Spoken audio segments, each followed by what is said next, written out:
नमस्कार दोस्तों, स्वागत है आपका आपके अपने YouTube channel Khan learning class में। आज के इस वीडियो में हम वृत्त की जीवा और वृत्त का व्यास ज्ञात करना सीखेंगे। पिछली वीडियो में हमने वृत्त के बारे में, वृत्त की परिधि और वृत्त की त्रिज्या ज्ञात करना सीखा था।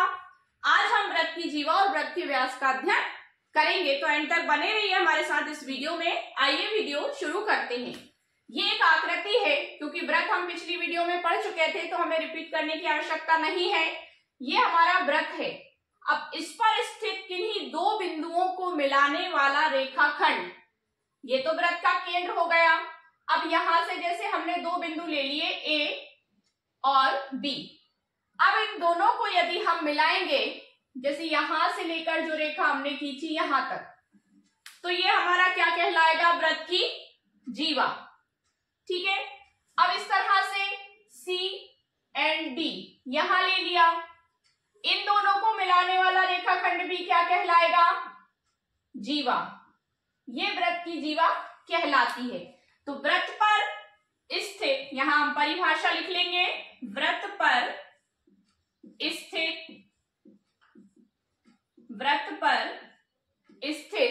किन्हीं दो बिंदुओं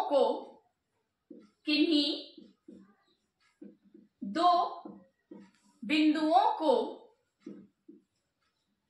वृत्त पर स्थित किन्हीं दो बिंदुओं को मिलाने वाला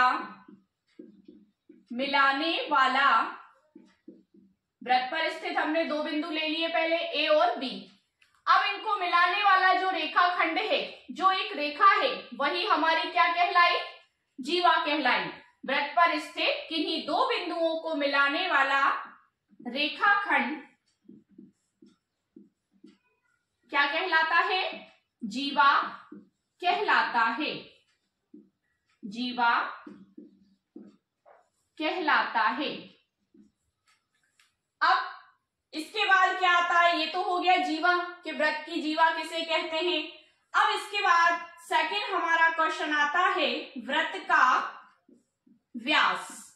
अब वृत्त का व्यास किसे कहते हैं? तो वृत्त का व्यास भी इसी से रिलेटेड है। देखिए, यदि हमें वृत्त की जीवा पता है तो हम वृत्त का व्यास भी आसानी से ज्ञात कर सकते हैं। कैसे करेंगे देखते हैं। इसे हमने केंद्र माना था। अब ये जो रेखा है, ये थोड़ी छोटी रेखा है, मतलब वृत्त की छोटी जीवा। इससे ऊपर और भी हम एक आध रेखाखंड ले लेते हैं यहाँ, तो ये भी जीवा कहलाती। ठीक है। इसके बाद सी और डी हमने ली, तो ये उससे बड़ी जीवा है। अब जो रेखाखंड वृत्त के केंद्र से होकर गुजरता है, वृत्त के केंद्र से होकर जो रेखाखंड गुजरा है, वही वृत्त का व्यास कहलाता है और वृत्त की सबसे बड़ी जीवा भी कहलाता है, क्योंकि इससे बड़ी जीवा कोई होगी नहीं। इसके बाद जितनी भी जीवाएं हम यहाँ लेंगे वृत्त पर, वो सब इससे छोटी कहलाएंगी, और इसके ऊपर जितनी भी होंगी वो भी सब कैसी कहलाएंगी? छोटी जीवाएं कहलाएंगी। तो वृत्त की सबसे बड़ी जीवा कौन सी होती है? जो वृत्त के केंद्र से होकर गुजरती है। तो वृत्त का व्यास क्या कहलाएगा? वृत्त पर या वृत्त के केंद्र से होकर, वृत्त के केंद्र से होकर गुजरने वाली रेखा को या गुजरने वाले रेखाखंड को,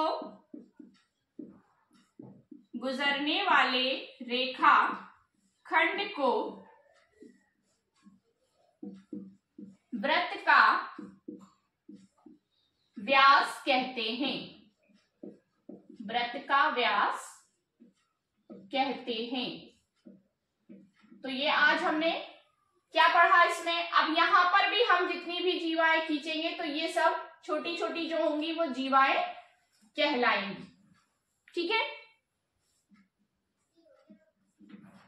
आई मान लिया इसको मान लिया हमने जे। तो आज हमने क्या सीखा? तो ये क्या कहलाएगा? हमारा वृत्त की सबसे बड़ी जीवा ही वृत्त का व्यास कहलाती है। तो एक बार फिर से इसे रिपीट कर लेते हैं। वृत्त की जीवा क्या होती है? वृत्त हम यहां ले लेंगे, उसका केंद्र O मान लिया हमने।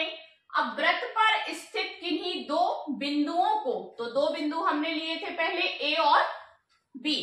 अब इन दो बिंदुओं को मिलाने वाला रेखाखंड, ये दो बिंदुओं को जिस रेखाखंड ने मिलाया है वो रेखाखंड क्या कहलाया? वृत्त की जीवा। अब वृत्त की सबसे बड़ी जीवा किसे कहते हैं? तो वृत्त की सबसे बड़ी जीवा वृत्त का व्यास होती है। तो यहां हम देखिए वृत्त का व्यास क्या कहलाएगा? वृत्त के केंद्र से होकर गुजरने वाले रेखाखंड को, जो वृत्त के केंद्र से होकर गुजर रहा है ये रेखाखंड, ये जो रेखाखंड है जो वृत्त के केंद्र से होकर गुजरा है वो वृत्त का व्यास है। अब यहां हम लिख सकते हैं कि वृत्त का व्यास ही, वृत्त का व्यास ही वृत्त की सबसे बड़ी जीवा कहलाता है। वृत्त का व्यास ही वृत्त की सबसे बड़ी जीवा